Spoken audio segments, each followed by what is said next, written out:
Bonjour, je m'appelle Steven, j'habite au Japon depuis un an et je vais vous apprendre ici comment survivre à un séisme et peut-être à un tsunami. Suivez-moi.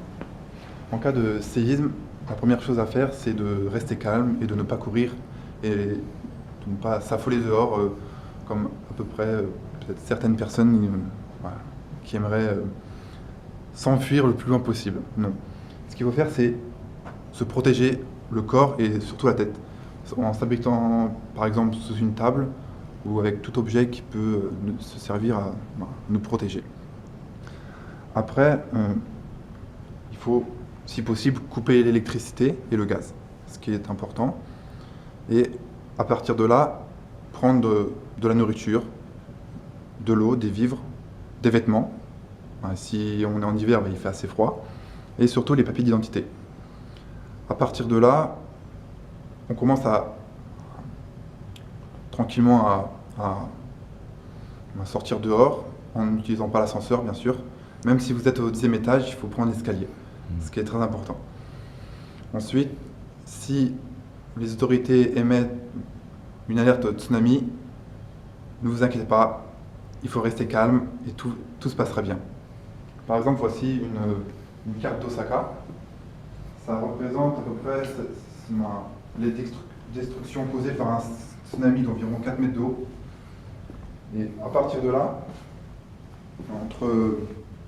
entre le moment où le séisme se produit et où le tsunami se crée, il y a environ 2 heures pour qu'il atteigne Osaka.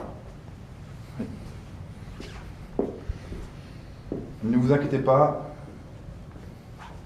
c'est très simple. Si un tsunami, une alerte tsunami est émise, il faut juste prendre ses affaires et se réfugier dans les terres. Dans les terres ou soit dans un immeuble, sur le toit d'un immeuble. Ce qui prend à peu près, on va dire 10, 15 minutes, 30 minutes au maximum. Sachant que le tsunami arrive en environ 2 heures, donc il n'y a vraiment pas de problème pour s'enfuir. Ce qui est important dans le tsunami, c'est qu'une vague de 30 cm ou même d'1 mètre, ça peut vous tuer. On dit qu'une vague de 30 cm à peu près, une vague de 30 cm à peu près, c'est à la même force qu'un rondin de bois. Donc voilà. Donc, il faut rapidement gagner les hauteurs, si possible, s'il y a des montagnes, des immeubles, monter sur le toit et attendre que les autorités disent que tout est OK et qu'on peut revenir chez soi. Même après la première vague, le séisme continue et le tsunami peuvent continuer pendant plusieurs heures, voire plusieurs jours. Donc, il faut vraiment rester à l'endroit où on est jusqu'à ce que les autorités nous disent « Ah, c'est bon, tout est OK, vous pouvez revenir ». Maintenant, je vais vous montrer quelques photos. Suivez-moi.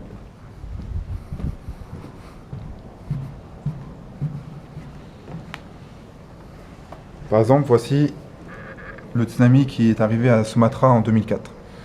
On peut voir que ça fait à peu près 1 mètre d'eau et que ça charrie des voitures, des gravats, des bouts de bois qui peuvent se révéler très dangereux.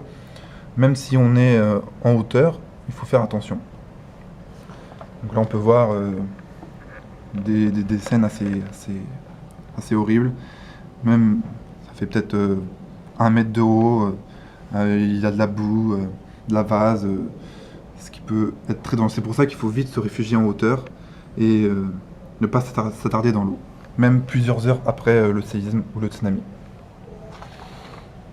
Donc là, on peut voir à peu près 50 cm, 60 cm.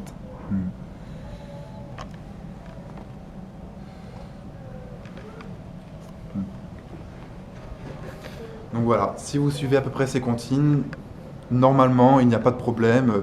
Au Japon, les séismes, c'est quelque chose d'assez commun. Moi-même, j'en ai vécu un en juin.